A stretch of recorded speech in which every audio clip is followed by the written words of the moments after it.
एक बार महान विचारक सुकरात 12 बजे दिन में लालटेन जलाते हैं और रास्ते से चल पड़ते हैं। एक आदमी जा रहा था, उन्होंने सुकरात को पहचान लिया। कहा, सुकरात, लालटेन क्यों जलाए हो?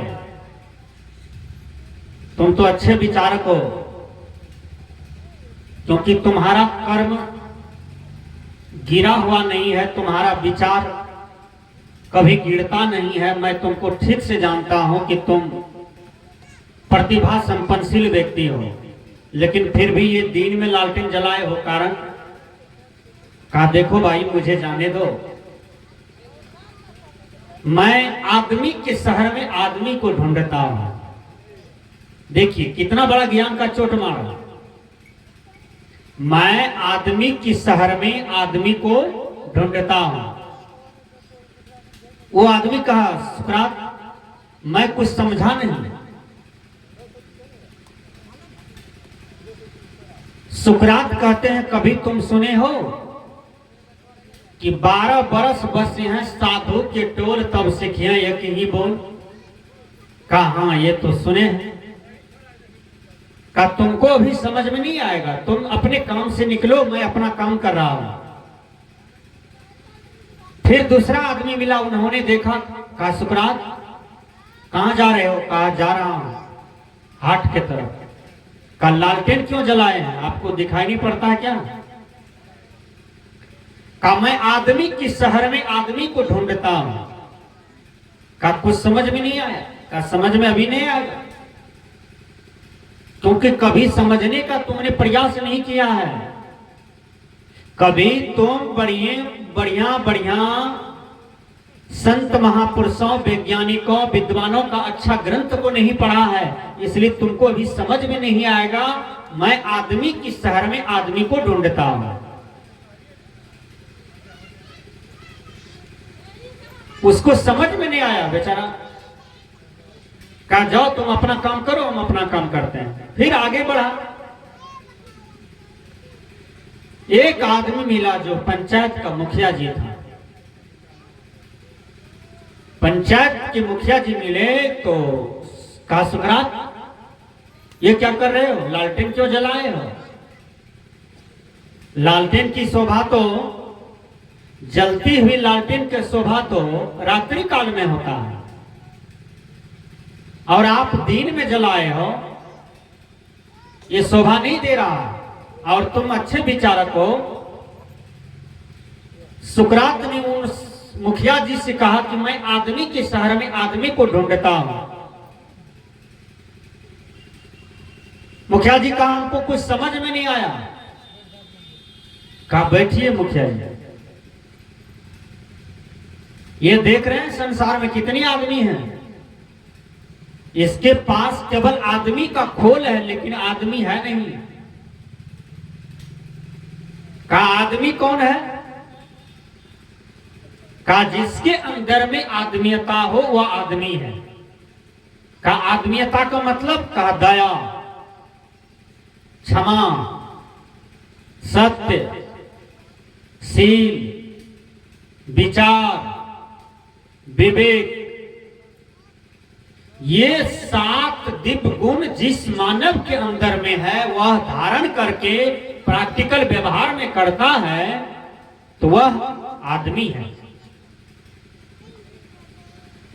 का ये 7 दिव्य गुण है, दया, क्षमा, सत्य, शील, विचार, विवेक। का इतने इतने जो दिव्य गुण है, इसको पालन करते करते क्या मिलेगा? का मुखिया जी, मानव जीवन का चरम परम लक्ष्य है सुख शांति। आप 3 बार से इस पंचायत में मुखिया बनते हैं, आपके जीवन में सच्चा सुख, सच्चा शांति मिला? का नहीं। धन तो बहुत मिला, जमीन मिला, पैसा मिला, प्रतिष्ठा मिला, लेकिन सच्चा सुख शांति नहीं मिला। रोज चिंता में बैठना पड़ता है, रोज कलह कलमश में बैठना पड़ता है, रोज पारिवारिक उलझन होता है, रोज पारिवारिक टेंशन मिलता है और शरीर में नाना प्रकार के रोग हैं, उनको भी भोगना पड़ता है। कभी मुझे सुख का अनुभव नहीं हुआ। सुकरात ने कहा कि यही प्रश्न का समाधान के लिए मैंने दिन में लालटेन जलाया है, क्योंकि आदमी केवल आदमी की खोल में है जी, आदमी बनने का प्रयास नहीं कर रहा है।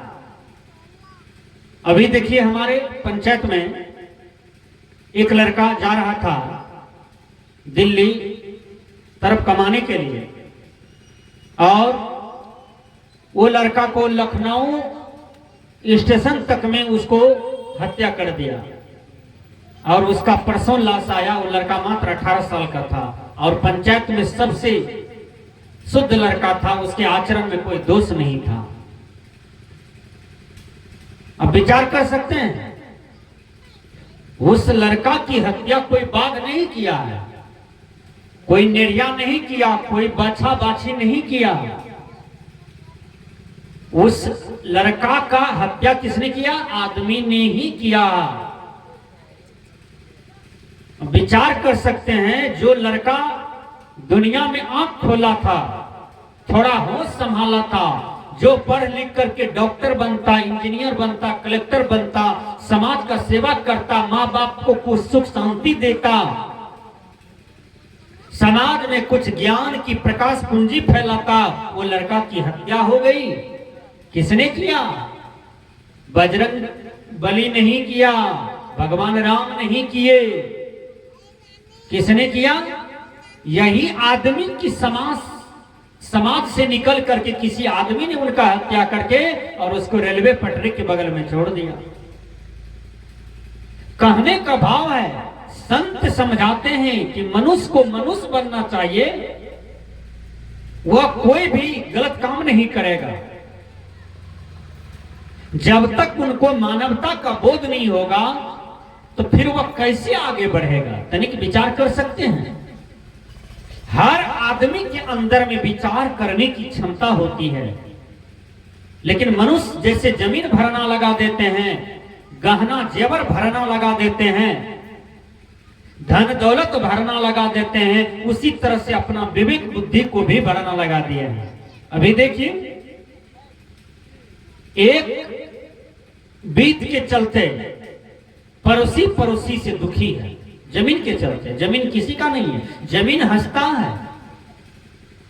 किसी संत ने समझाया, मत कर तो अभिमान रे बंदे, झूठी तेरी शान रे, झूठी तेरी शान रे। खाली आया खाली जाएगा, रहेगा न नाम निशान रे बंदे, झूठी तेरी शान रे। अररिया जिला में मैं प्रवचन का कार्यक्रम कर रहा था। एक आदमी को एक ही बेटा था और टाट लगा रहा था, और दिया जिसको कहते हैं ये मेरा खून है। किसको खून कहते हैं भैया? सबके शरीर में वही खून है, चाहे हिंदू हो, मुसलमान हो, सिख हो, यहूदी हो, ईसाई हो, सबके शरीर में वही ब्लड है, वही खून है, वही रंग है। दियात के लोग आया, कहा कि टट्टी गलत लगा रहे हो। कहा कि आप पिलर देखिए, आगे वाला और पीछे वाला, रस्सी लगा हुआ है। ये दियात के लोग बड़ा मजबूत था लाठी में। वो लड़का बीए में पढ़ रहा था, शादी भी नहीं हुआ था, और ये गलत रूप से आया, बस इतना बड़ा रड लड़का के सिर पर मार दिया गुस्सा से। टट्टी रखले रह गया, सिर पर जो रड लगा ना, वो लड़का वहीं गिर गया और 10 मिनट के अंदर में खून उछल करके वहीं मर गया। एक ही बेटा था। यहां संत कहते हैं, खाली आया खाली जाएगा, रहेगा न नाम निशान रे बंदे, झूठी तेरी शान। रे झूठी तेरी सा, मत कर तू अभिमान रे बंदे, झूठी तेरी सा। क्यों कहता है मेरा मेरी, क्यों कहता है मेरा मेरी, अपने आपा को पहचान रे बंदे, झूठी तेरी शान रे। कितने ये दुनिया में कहते हैं मेरा मेरी तेरा मेरा, कहते कहते दशरथ भी चले गए, लेकिन दशरथ के साथ में भगवान राम भी नहीं गए। राम अकेले चले गए और दशरथ जी महाराज अकेले चले गए, भरत अकेले चले गए और लक्ष्मण जी भी अकेले चले गए, राम जी अकेले चले गए और सीता मैया अकेली चली गई। कोई किसी का साथ नहीं हुआ। जिस राम को लोग भगवान कहते हैं, जिस सीता को भगवती मानते हैं संसार के लोग, वो दोनों भी अकेले अकेले चले गए। यदि भगवान भगवती था तो उसके हाथ में सृष्टि का पावर था, वो दोनों साथे चले जाते। ऐसा कहाँ हुआ? नहीं हुआ। प्रकृति का नियम सबके लिए बराबर है और सब अकेले आता है और अकेला ही एक दिन चला जाता है। आप देखिए, सोना कलंका बनाया रावण, हम तो टीना का घर बनाते हैं तो उसमें घमंड हो जाता है? एक मंजिल का पक्का बना लिए, 2 मंजिल का पक्का बना लिए, 2-3 मंजिल का पक्का बना लिए, तो घमंड हो जाता है कि अब इस गांव में हम किसी से कम नहीं है। और ये घमंड हमें आगे बढ़ने के लिए देता ही नहीं है। यही घमंड रावण को न था, तब न रावण किसी को नहीं टेरता था, न किसी को बत्ता था, सबको रे बे करता था और पर स्त्रियों का भोग करते थे, दारू पीते थे, शराब पीते थे रावण। और वो रावण का कैसा पतन हुआ। कोई भी आदमी रावण का पिक्चर घर में नहीं रखते हैं और न अपने बेटा का नाम रावण रखते हैं। देखें रावण नाम का लोग कहीं पर, दुर्योधन नाम का लोग कहीं पर, कंस नाम का लोग कहीं पर, कैसे नाम में कर्म जुड़ा हुआ है। आदमी के साथ में धर्म जाता है, आदमी के साथ में उनका कर्म जाता है और कुछ नहीं जाता है। यहाँ का सामान यही रह जाता है। कितनों अर्जन कर लीजिए आप, कुछ भी अर्जन कर लीजिए, ये समझिए कि हमने ढेर मिट्टी को जमा किया है, कुछ नहीं है। 500 नोट क्या है? मिट्टी से बना। 2000 नोट मिट्टी से बना है। संसार में जितने भी धन दौलत कुछ भी दिखाई पड़ता है, वो सब मिट्टी से निकला है और सब मिट्टी में ही बच जाता है। बोलिए आपका क्या है? यहाँ पर कुछ नहीं है। इसलिए भगवान कृष्ण गीता में अर्जुन को समझाते हैं। जब अर्जुन को मोह हो गया, अर्जुन को समझाते समझाते भगवान कृष्ण कहते हैं, हे अर्जुन, जो आज तुम्हारा है कल किसी का था, परसों किसी का हो जाएगा। परिवर्तन ही संसार का नियम है और इस परिवर्तनशील चीजों को अपना मानना यही दुखों का कारण है और यही नादानी है, यही मूर्खता है।